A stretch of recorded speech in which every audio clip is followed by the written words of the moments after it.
Justin R. Harris here. Welcome for checking in. Let me make sure I click this link over here. Make sure everything is set up. Don't want to waste too much time because for some reason my Wi-Fi is out of whack. I have these guys coming on Tuesday. We're going to get that squared up, baby. Right now, you need to understand why your success creates new problems. Of course, it's great to be successful with your company, with your business, you as an entrepreneur, but why does that create more problems for you? Before we even get into that, go over to my YouTube, like, subscribe, follow, do all that great stuff. Come back over here now, let's talk about it. Let's get into it. So here's what it is, and I don't want to rush through this too much, but what I want to explain is why. The problem is when you become successful, sometimes you get so into it, you forget what your business is. Why are you successful?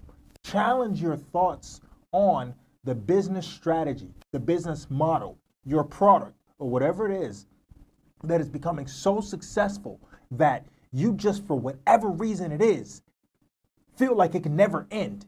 That's where you're going to fail. Let me explain why.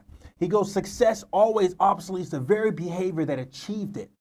It always creates new realities. Think about that for a second. Success creates new realities.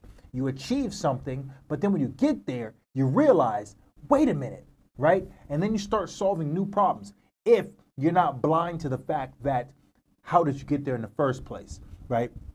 It says, it creates, above all, its own different problems. It says, it's not easy for the management of a successful company to ask, what is our business, right?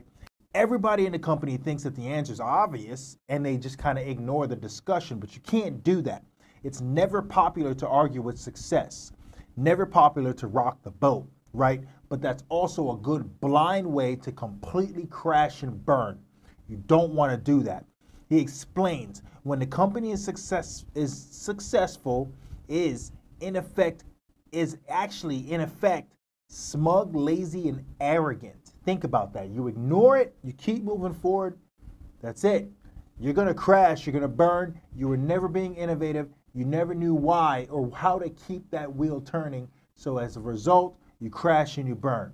It's going to just ultimately, at the end of the day, take you straight down the wrong way because you didn't focus on that fact. I had a great discussion today with some family, and what he said to me was, he says, you know, when we would win a game, that's when I would beat up on the players more about the mistakes they made. Think about that. Because they already know they won. You don't have to tell them they won. They won. They knew they won, right? So you get in on them, like, you messed up on this. You, think about this. We could have slaughtered them, but we only won by 1 point. I want you to think about that. Think about those mistakes, right? So when you lose, you're like, hey, good game. You know what? You gave your best.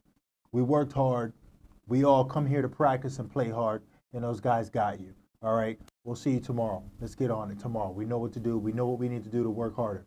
You keep it simple, right? But when you win, you go harder because you want to recognize the problems. It's just that simple.